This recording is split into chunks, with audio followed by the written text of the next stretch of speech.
Hey guys, and welcome back to another video. In today's video we're going to be going through what we were doing in the previous video. So if you haven't seen the previous video, go back to that video and watch that one first. I'll leave the link in the description below. So basically we're just going to continue what we did last time. So that was going through system preferences. And in the previous video we got up to security and privacy. So if you want to know more about these functions here, go to part 1 of this video. Alright, so today we're going to start with Spotlight.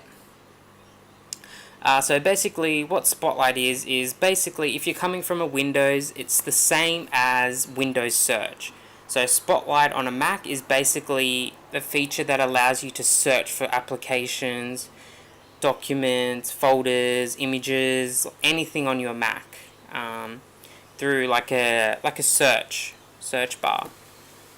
So on a Mac, to bring up Spotlight, hold down the Command and Spacebar key, and that will bring out Spotlight Search.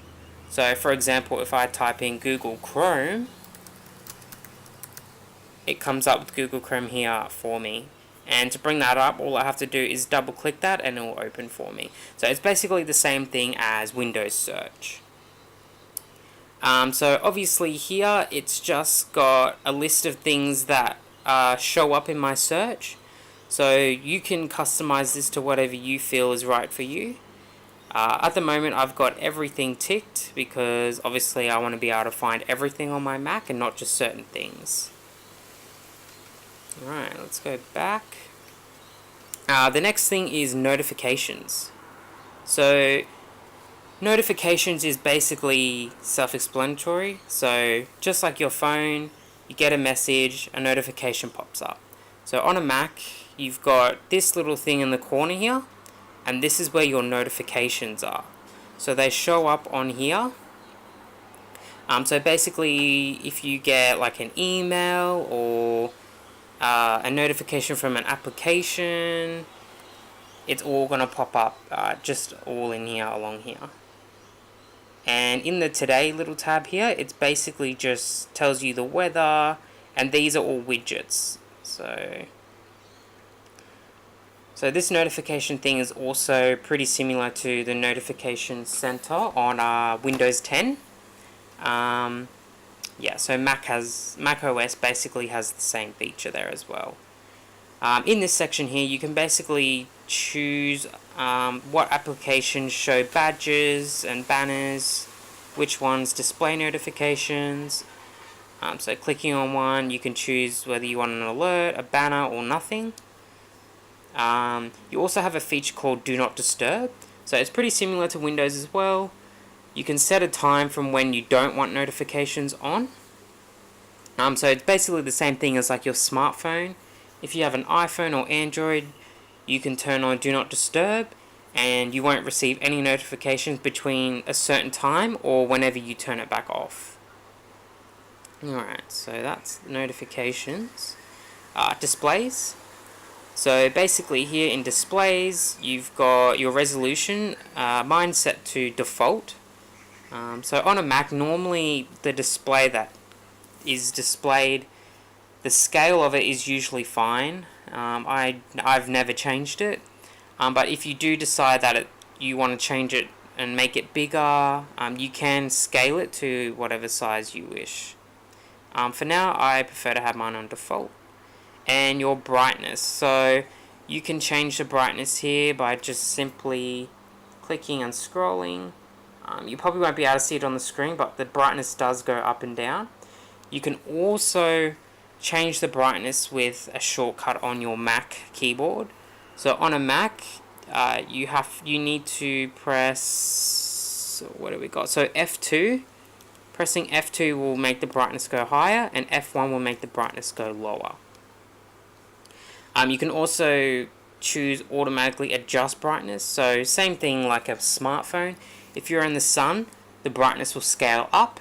If you're in the dark, the brightness will scale down, depending on your environment. We've also got color here. So these are obviously, if you are a graphic designer, these are all very handy, but for me, color LCD is fine. That's just what it is by default, and you probably don't need to worry about these settings. You've also got night shift. So basically what night shift is it shifts the colors of your display to a warmer color.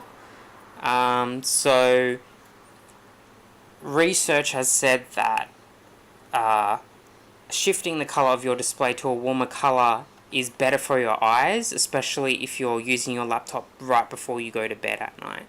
So these settings here, you can either turn them on, you can choose if you want the display to be warmer or less warm, and you can even choose a time when you want that to be turned on. Alright, energy saver. So this is basically like your energy saving settings.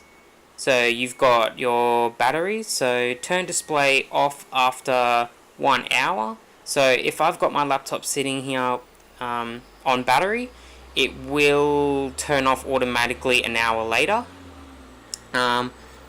I've got here, put hard disks to sleep when possible.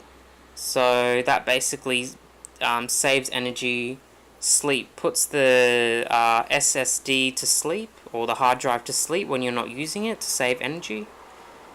You've also got options here to slightly dim the display while on battery power, or you've got enable power nap while on battery power.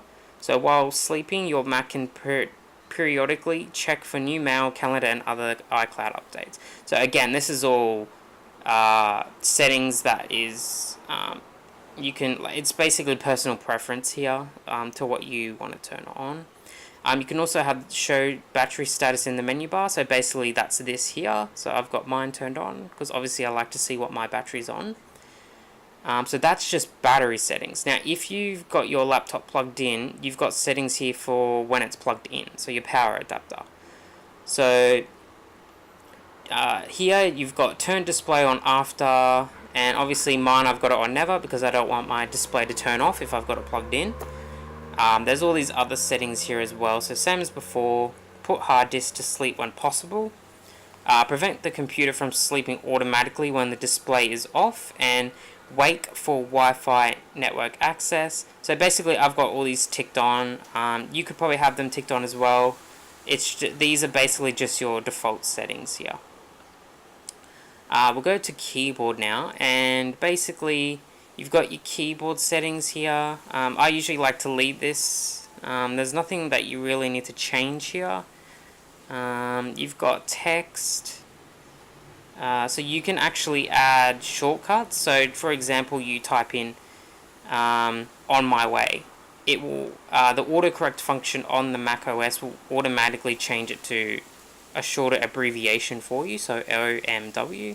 You can obviously add abbreviations there as well, or remove them. All this is usually default. You've got shortcuts here as well, so this is actually really handy. So if you're not sure of the keyboard shortcuts you want to use on your Mac, it actually tells you here what they are. So if you go through here, it tells you which ones you can use. Yeah, so all these ones here.